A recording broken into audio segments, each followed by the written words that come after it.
Oi, gente, tudo bom com vocês? Hoje eu vim compartilhar um pouco sobre como foi participar de um processo seletivo para me tornar docente assistente numa nova escola.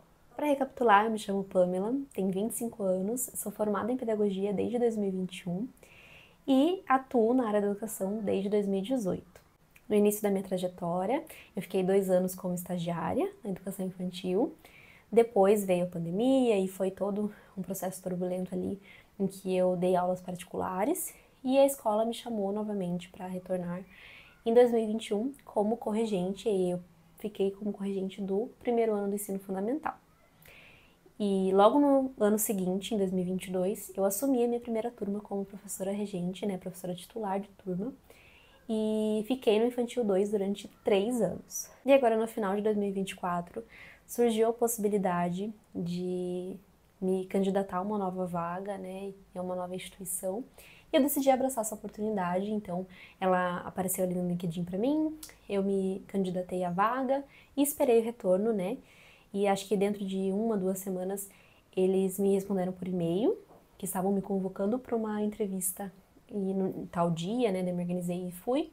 Essa primeira entrevista, que eu já imaginava que seria individual, na verdade fazia parte de um processo seletivo, então a primeira etapa dele foi coletiva, então foi em grupo. A hora que eu cheguei lá tinha muitas meninas esperando para participar também do processo seletivo. Eu já fiquei nervosa, já pensei, meu Deus, o que está acontecendo? Mas eu decidi arriscar e falei, bom, já que estou aqui, né, não custa tentar. Eu acho que essas experiências são muito importantes também, por mais que às vezes, não vai passar no processo seletivo, não vai dar certo, mas só de você estar ali, no novo ambiente, com novas pessoas, né, com novas experiências, isso já agrega muito, não só o profissional, mas também o pessoal mesmo, para você entender em que estágio você tá ali na sua parte profissional, né, onde você se enquadra, se encaixa. E eu acho que é melhor você se arrepender de ter feito, né, de estar ali, do que de não ter feito. Então foi essa a minha ideia, decidi ficar ali, esperar, aguardar também com as outras meninas e participar dessa fase. Nós aguardamos um tempinho e logo a coordenação da escola nos chamou, é uma escola particular, e aí nós fomos, né, até uma sala, eles fizeram ali um semicírculo, e a hora que a gente chegou na sala, que era tipo um auditório, assim, da escola, a gente já se deparou com um tapete redondo ali no meio das cadeiras, e nesse tapete tinham vários brinquedos. A hora que eu cheguei, que eu sentei, eu já fui tentando imaginar, né, o que seria.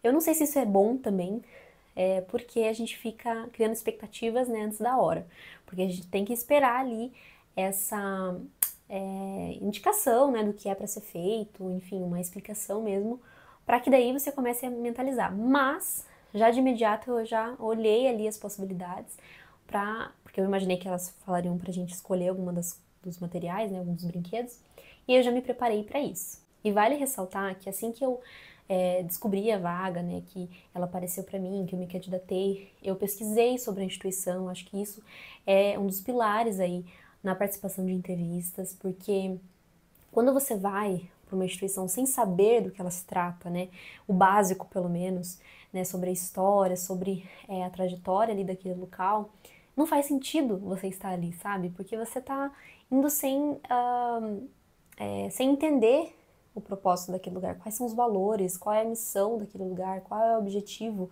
né? Então, por mais que as escolas tenham um objetivo em comum, né, de educar as crianças, enfim, de ser um local ali de acolhida, de ensino, por mais que tenha esse objetivo, também tem outras coisas por trás, né? Cada instituição vai utilizar de uma metodologia, então você olhar para isso é muito importante. Foi o que eu fiz. Eu pesquisei sobre a instituição, eu não tinha noção completa, assim, do que se tratava, né, de qual era o caminhar, mas eu já tinha uma ideia ali, né, só de pesquisar ali no Google mesmo, então eu fui com essa bagagem ali para a entrevista. E aí, como já era de se esperar, elas se apresentaram, né, tinham 3 pessoas ali nos avaliando, e sendo uma delas do RH, e aí estavam as 3 e com um caderninho na mão, anotando. E aí elas de imediato já nos falaram para escolher alguns dos objetos que estavam ali na roda, né, alguns dos brinquedos, porque nós iríamos nos apresentar, né, contar um pouquinho sobre a nossa trajetória, vinculando também com o objeto que a gente fosse escolher. que é tudo pensado, né, milimetricamente calculado nesse processo seletivo. Sempre tem alguma, eu não diria uma pegadinha, mas sempre tem alguma coisa intencional, né, naquilo que elas fazem. Então, como eu já tinha meio que avaliado ali as possibilidades, eu fui meio que pro que eu achava que era correto, né, que se adaptava e que se relacionava comigo, assim, a minha trajetória. Então, elas já pediram pra gente escolher e pegar e sentar de novo na cadeira com o objeto que a gente preferisse, né? Então, era livre, escolhia, né, o que quisesse, enfim. E eram cerca de umas 20 meninas, assim, que estavam na sala, sabe? Então, vai dando aquele nervoso também, né? E eu lembro que foi um semicírculo e elas começaram, eu tava desse lado e elas começaram do outro lado. Eu falei, mas tudo bem, vamos preparar. Porque daí também tem a comparação, né? E essa expectativa que eu comentei anteriormente, que vai virando uma bola de neve. Mas, nesses momentos, e foi o que eu tentei pensar muito ali naquela hora, que eu tava ali sentada, né? Com tantas pessoas, com pessoas me avaliando, de que eu tinha que ser, primeiro, realista, né? Com a minha situação, com o que eu imaginava, com o que eu queria pra minha vida e pra minha trajetória. E isso também se encaixa com ser clara, né, com as minhas intenções, então ser sincera daquilo que eu espero, que eu quero e quem eu sou, porque não adianta a gente ficar imaginando coisas ou inventando coisas ali só pra encher linguiça, porque isso fica muito óbvio às vezes, sabe? Por mais que seja com uma boa intenção e com o objetivo de fazer com que elas brilhem os olhos, ou para que você acabe se destacando ali, né? Mas que não necessariamente isso vai acontecer, entendeu? Porque se você não for real nesse momento da entrevista, como que você vai continuar, permanecer sendo assim depois, né? Sustentando isso que você pontuou naquele momento. Então, tem que ser sincero, gente. Então, desde que eu comecei a minha vida, minha trajetória aí profissional, eu já coloquei isso na minha mente e já pesquisei muito sobre isso também quando eu tava procurando sobre processo seletivo, sobre entrevista, porque não dá pra inventar coisa, sabe? Inventar moda só pra tentar se destacar, porque isso às vezes você só se ferra se você fizer isso. Então eu já tava com isso na minha cabeça, já fui, assim que elas deram a indicação ali do que a gente precisava fazer, eu já fui mentalizando, já fui estruturando, né, o que eu ia falar e busquei ser o mais sincera e clara possível. Então começaram ali as apresentações, as meninas foram se apresentando e aí, né, chegou na minha vez e eu contei um pouquinho sobre quem eu sou, né, como que eu me vinculei aí com a educação, no que eu acredito em relação à educação também. E o objeto que eu peguei foi um tijolinho de brinquedo, assim. E aí eu peguei esse, era um tijolinho pequenininho, e aí eu comentei sobre a pluralidade desse objeto, como ele tem muitas possibilidades, né, que eu acredito que a educação está vinculada a isso. Enfim, falei várias coisas também, interligando com o que eu acredito. E assim que eu terminei a minha fala, tiveram mais algumas meninas, e elas terminaram todas as apresentações, ouviram todo mundo, e no final elas nos deram um questionário. E aí, gente, eram 3 páginas, tá? A primeira delas era um questionário de alternativas ali, e aí entra também a parte teórica, gente. Porque às vezes a gente sabe muito da prática, né? Do cuidar, do educar com a criança, de estar ali junto, de saber conversar com eles, de saber fazer as atividades, enfim, elaborar plano de aula. Mas quando você precisa olhar para a teoria, às vezes é mais complicado, porque essa teoria a gente vê muito mais na faculdade, né? E às vezes até de forma muito rasa. Então o professor ele tem que estar o tempo todo se atualizando, buscando, né, esses estudos, conhecimentos diferentes, porque nem tudo que você vê na faculdade é suficiente, gente. O tempo todo a educação está se atualizando, o mundo, né, vai se modificando e a gente tem que estar junto com esse processo, né? É óbvio, não precisa aceitar tudo, acreditar em tudo e, enfim, usar tudo ali no seu dia a dia, mas você precisa pelo menos saber minimamente ali um pouquinho sobre aquilo. Então, elas nesse questionário, né, da primeira folha, tinham muitas coisas que eu vi na faculdade, mas também muitas coisas que eu só fui ver na formação continuada depois que eu saí da faculdade, quando eu já estava com as crianças, quando, né, eu já não estava mais nesse dia a dia aí de teoria. Então, por isso que é muito importante a gente sempre se atualizar, mesmo que seja superficialmente, assim, porque nesses momentos que a gente precisa também. Então, E óbvio, a nossa prática também tem que ter um embasamento, né? Não é porque a gente tá ali com as crianças que a gente faz o que quer. Não, tem que ter todo um porquê, uma motivação para aquilo. Então a teoria tá aí para isso. E aí nesse questionário eu vi muitas coisas que eu só fui realmente conhecer depois da minha trajetória acadêmica. E, e eu consegui responder com facilidade, para ser sincera, assim, porque eu sempre estou tentando me atualizar e a escola anterior que eu trabalhava fazia formação continuada, então eu tinha acesso a essas informações, sabe? Não era uma coisa que eu não tinha como saber, por exemplo. Depois que eu finalizei esse questionário, a segunda página era uma página de plano de aula. E aí, isso é clássico, né, de você montar um plano de aula. E aí também vem a questão de que às vezes a gente quer fazer uma coisa muito mirabolante, inclusive no dia a dia com as crianças, sabe? Ficar, meu Deus, eu vou montar um plano de aula assim, assim, assado. Coisas que às vezes são bem irreais, assim, que são difíceis de colocar em prática, mas que você quer imaginar e colocar, né? Enfim. E nesse momento de entrevista você quer mostrar que você sabe, e aí encher a famosa linguiça. Mas eu tentei ser muito sucinta, muito básica ali nesse plano de aula, porém com um adendo, tá, gente? Plano de aula é bem complexo, tá? É outra coisa que você precisa sempre estar se atualizando, estudando, entendendo um pouco mais sobre.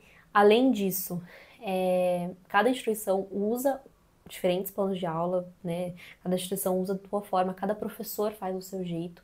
Então não tem certo e errado, não tem uma fórmula mágica, né? Então por isso que eu não posso vir aqui e simplesmente apresentar um plano de aula para vocês que, olha, perfeito. Não, porque cada local vai ter ali do seu jeito, né?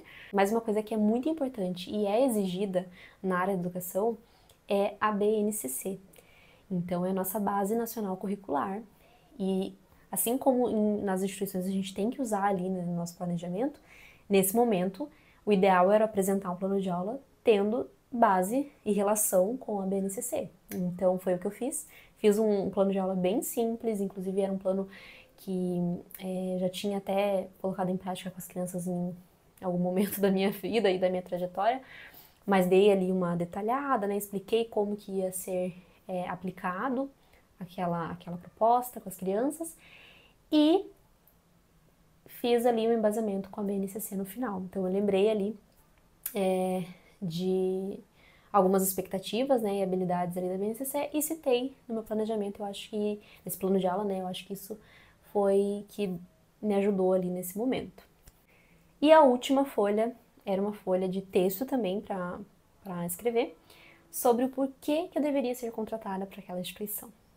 E isso também é muito clássico. Se não for para você escrever, vai ser para você falar, porque a instituição quer entender, né, o que te traz ali, né? E aí também tem uma outra questão, que eu não preciso ser melhor que todo mundo, eu não preciso ser perfeita para estar aqui, mas eu tenho que ter uma motivação, tem que ter um objetivo. Né? É óbvio que a instituição quer ouvir que você quer estar ali, porque você ama aquele lugar, porque você se imagina naquele lugar, mas nem sempre é assim. Às vezes você quer estar ali porque a sua situação financeira exige que você tenha um emprego e essa é a oportunidade que abriu para você, então, né? Mas eu não posso falar isso pro meu entrevistador, né? Pro meu avaliador. Eu tenho que, né, ser sincera e atribuir isso também à minha resposta, né, da necessidade de um emprego ali na minha vida, mas eu tenho que ter uma motivação para estar naquele lugar, porque emprego eu posso conseguir em qualquer outra instituição, né? Mas por que eu escolhi aquele? Por que eu me candidatei àquela vaga? E aí tem que ter uma carta na manga aí. E eu também fui muito sincera nesse momento de dizer que o meu objetivo principal, né, de estar ali era alçar novos voos, ter novas experiências, entender e buscar novas metodologias, estar numa instituição que eu sei que é renomada, que tem um peso muito grande, né, na educação do Brasil e que eu acredito nessa educação, eu acredito nesses valores, nesses propósitos que a instituição nos apresenta. Então, eu queria estar ali por conta disso. E foi o que eu discorri ali no meu texto, e óbvio, coloquei mais algumas coisas, mas entende? Ser realista, ser objetiva, ser clara e sincera, principalmente. Bom, terminei essa fase, entreguei ali o meu questionário, né, as 3 folhas, para as avaliadoras e fui embora. E aí, acho que dentro de uma semana mais ou menos, eu recebi o retorno de que eu tinha passado para a segunda fase, que era a entrevista individual. E aí foi uma entrevista pelo Meet, pelo Teams, e aí eu fiz ali online, né? E aí foi uma outra etapa, porque daí eu ia falar muito mais, né? Não discorrer ali, não escrever e não ser sucinta, né? Como na apresentação para as meninas, mas que eu ia precisar utilizar das minhas cartas na manga e voltar com aqueles objetivos que eu disse na primeira etapa, né? Porque tem que coincidir ali as ideias.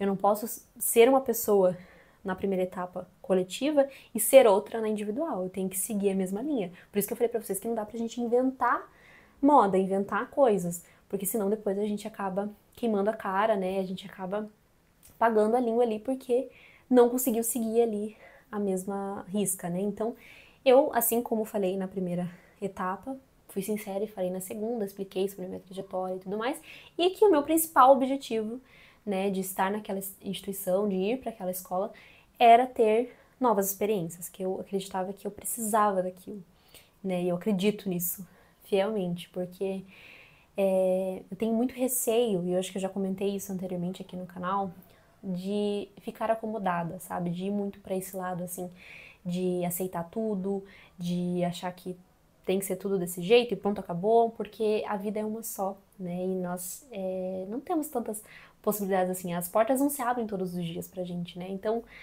quando a gente tem uma nova possibilidade de mudança, por mais que não seja fácil, que seja desafiadora, que tenha alguns percalços no meio, às vezes é necessário abraçar, né? Então, era isso que eu tava vendo nessa possibilidade, né? Com essa vaga que surgiu pra mim. E aí foi por isso que eu busquei participar dessa entrevista, né? Participar desse momento e me candidatar à vaga, porque eu valorizo a minha vida e porque eu tenho orgulho de quem eu sou. Eu tenho orgulho do meu trabalho, eu sei do trabalho que eu faço, da responsabilidade que eu tenho em relação ao meu trabalho. Eu tento muito colocar na balança também de que a minha vida não tem que ser, não deve ser só o meu trabalho, né? Que eu tenho que ter esse balanço com a vida pessoal e com o trabalho. Então, eu tento fazer muito isso no meu dia a dia, mas eu sei que o trabalho também tem um peso muito grande no meu dia a dia, né? Na minha vida. Que o dinheiro que vem por meio dele também é necessário para minha vivência, né? Então, eu valorizo isso. Então, esse foi o processo seletivo que eu participei. Tentei dar uma pincelada para vocês, compartilhar um pouco da minha experiência.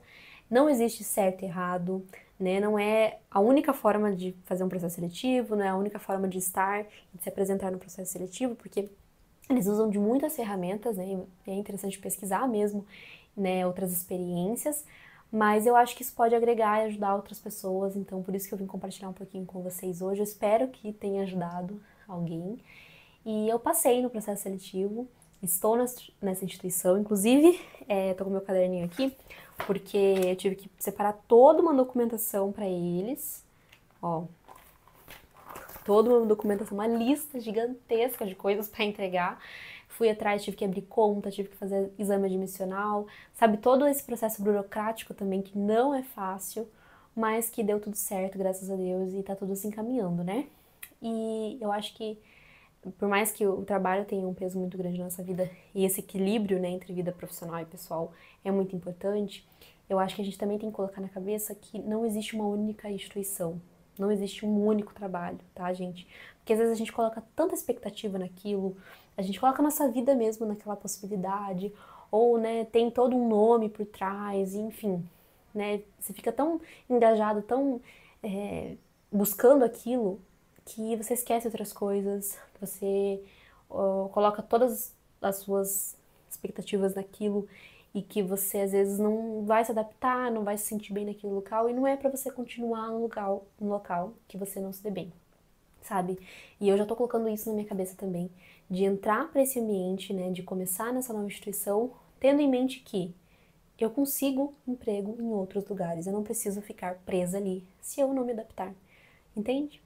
Então, lembrem-se disso sempre, porque às vezes a gente fica ali só porque, eu tenho que ficar, porque não tem outra opção. Mas não, se você buscar outras coisas, se você se profissionalizar, se você estudar, se você, né, ir atrás de outras possibilidades, talvez você tenha essa chance, sabe? Não fique amarrado a um único local, a uma única oportunidade, porque se Deus abriu aquela oportunidade para você, abriu aquela porta para você, não tenha dúvidas de que Ele vai abrir outras, tá? Confia no processo, confia em Deus e confia em você. Se você gostou desse vídeo, deixa um like, se inscreve aqui no canal, um beijo, até os próximos.